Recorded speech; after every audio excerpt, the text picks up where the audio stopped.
नहीं फ्रेंड्स, आज के अपडेट कुछ इस प्रकार से है। आज हम सबसे पहले शुरुआत करेंगे बांग्लादेश से। बांग्लादेश के अंतिम सरकार की ओर से गठित एक जांच आयोग ने कहा है कि उसे लोगों को कथित रूप से गायब किए जाने की घटनाओं में अपदस्थ प्रधानमंत्री शेख हसीना और उनके शासन के शीर्ष सैन्य एवं पुलिस अधिकारियों की संलिप्तता के साक्ष्य मिले हैं। इस 5 सदस्यीय आयोग ने मुख्य सलाहकार प्रोफेसर मोहम्मद यूनुस को शनिवार को सत्य का खुलासा शीर्षक से अपनी अंतिम रिपोर्ट सौंपी, जिसके बाद यह बयान जारी किया गया। लोगों के लापता होने की घटनाओं की जांच के लिए गठित आयोग ने अनुमान लगाया है कि ऐसे मामलों की संख्या 3500 से अधिक है। सलाहकार के कार्यालय की प्रेस शाखा ने शनिवार रात एक बयान में कहा, आयोग को इस बात के सबूत मिले कि पूर्व प्रधानमंत्री शेख हसीना के निर्देश पर लोगों को गायब किया गया। इसमें कहा गया कि अपदस्थ प्रधानमंत्री के रक्षा सलाहकार मेजर जनरल सेवानिवृत्त तारिक अहमद सिद्दीकी, राष्ट्रीय दूरसंचार निगरानी केंद्र के पूर्व महानिदेशक और बर्खास्त मेजर जनरल जियाउल हसन, वरिष्ठ पुलिस अधिकारी मोनुरुल इस्लाम एवं मोहम्मद हारून और रशीद और कई अन्य वरिष्ठ अधिकारी भी इन घटनाओं में शामिल पाए गए।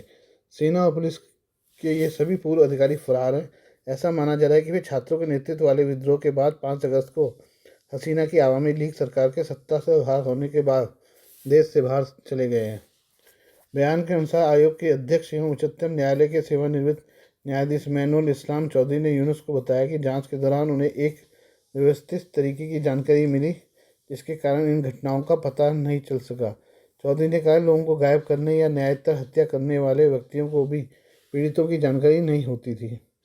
रिपोर्ट में कहा गया कि पुलिस की विशिष्ट अपराध विरोधी रैपिड एक्शन बटालियन और अन्य कानून प्रवर्तन एजेंसी ने लोगों को जबरन ले जाने, उन्हें प्रताड़ित करने और हिरासत में रखने की घटनाओं को अंजाम देने के लिए एक दूसरे के साथ मिलकर काम किया।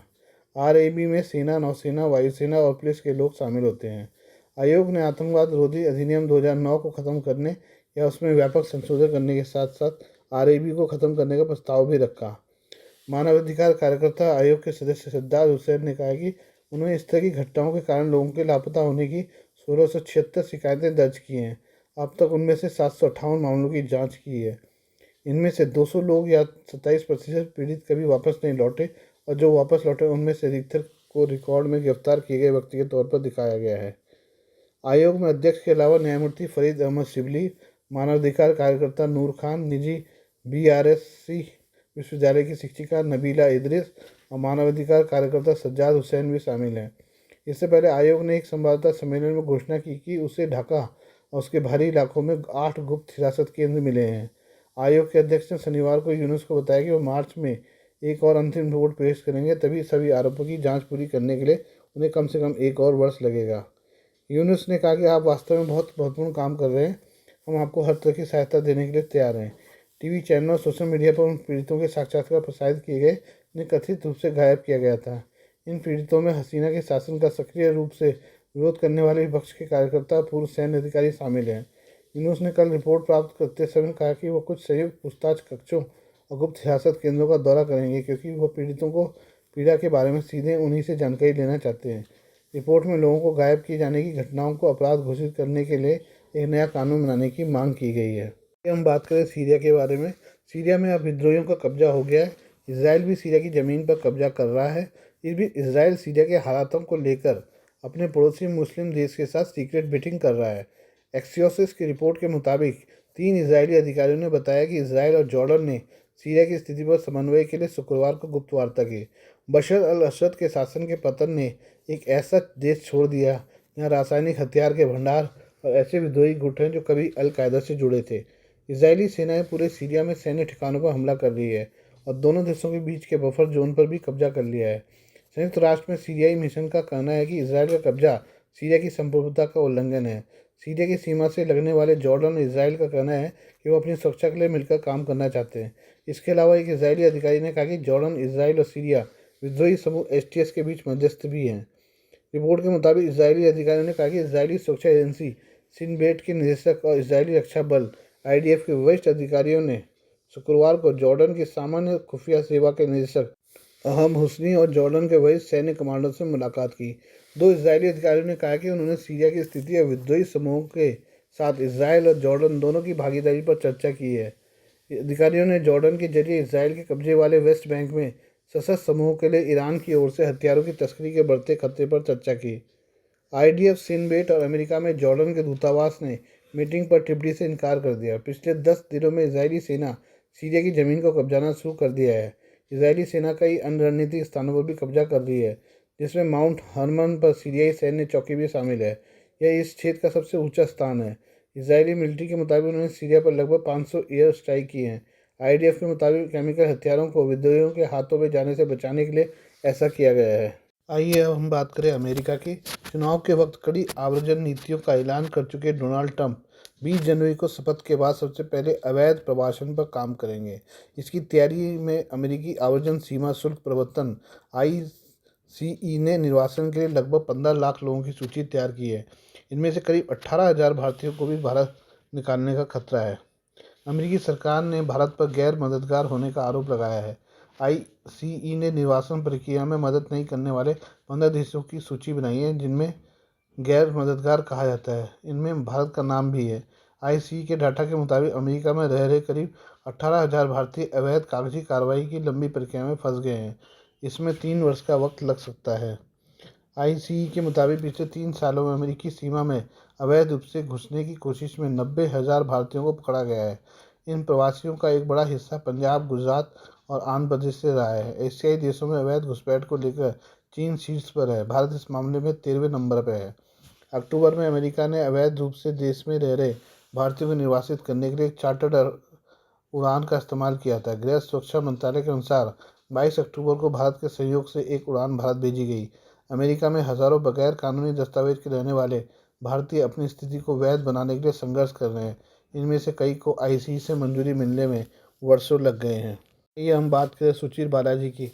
ओपन एआई के पूर्व कर्मचारी और भारतीय अमेरिकन इंजीनियर सुचीर बालाजी का शव अमेरिका के सैन फ्रांसिस्को स्थित उनके अपार्टमेंट में मिला है। पुलिस और चीफ मेडिकल एग्जामिनर ने इसे शुरुआती जांच में आत्महत्या बताया है। सुचीर, जो ओपन एआई के खिलाफ कॉपीराइट उल्लंघन के मामले में गवाह और आलोचक रहे थे, उनकी मौत ने टेक्नोलॉजी और कॉरपोरेट जगत में हलचल मचा दी है।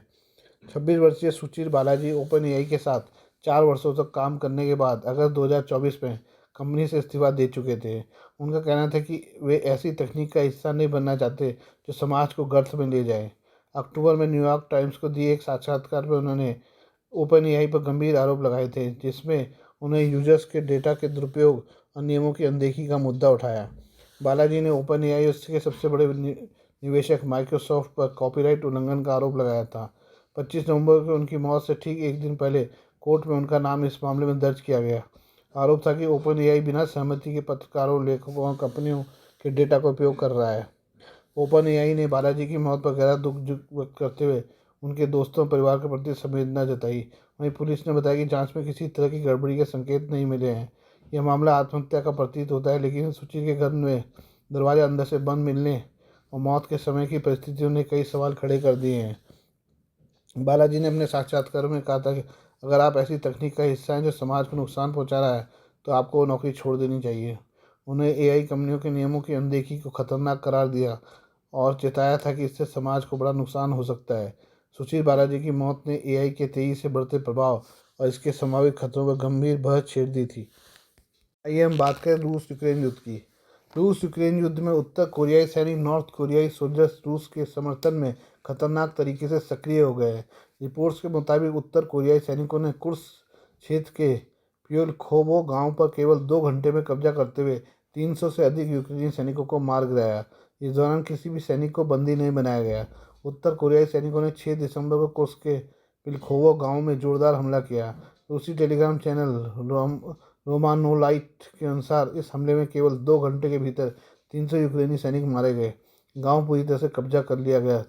रिपोर्ट में कहा गया है कि उत्तर कोरियाई सैनिकों ने बिना किसी रन के यह हमला किया है।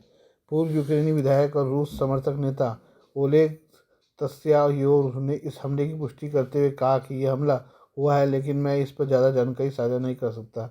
हालांकि यूक्रेनी सरकार की ओर से इस घटना पर कोई टिप्पणी नहीं आई है।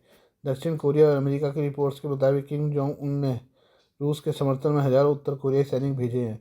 उत्तर कोरियाई सैनिकों की रूस में उपस्थिति और उनकी लड़ाई के तरीका ने रूस उत्तर कोरिया के रिश्तों को एक नई ऊंचाई पर पहुंचा दिया है। इस साल जून में पुतिन और किम जोंग उन के बीच एक महत्वपूर्ण समझौता हुआ था, जिसका रूस को फ़ायदा मिल रहा है। रूस को अतिरिक्त सैनिक मिल रहे हैं जो युद्ध में मददगार साबित हो रहे हैं। इसके बदले में उत्तर कोरिया को रूस की उन्नत हथियार तकनीक मिल रही है। उत्तर कोरियाई सैनिकों की तैनाती और उनकी भूमिका ने रूस और उत्तर कोरिया के बीच संबंधों को और मजबूत कर दिया है। विशेषज्ञों का मानना है कि यह साझेदारी दोनों देशों के लिए रणनीतिक रूप से फायदेमंद हो सकती है। Please do like, share and subscribe this channel of my news, views and analysis by Prakash.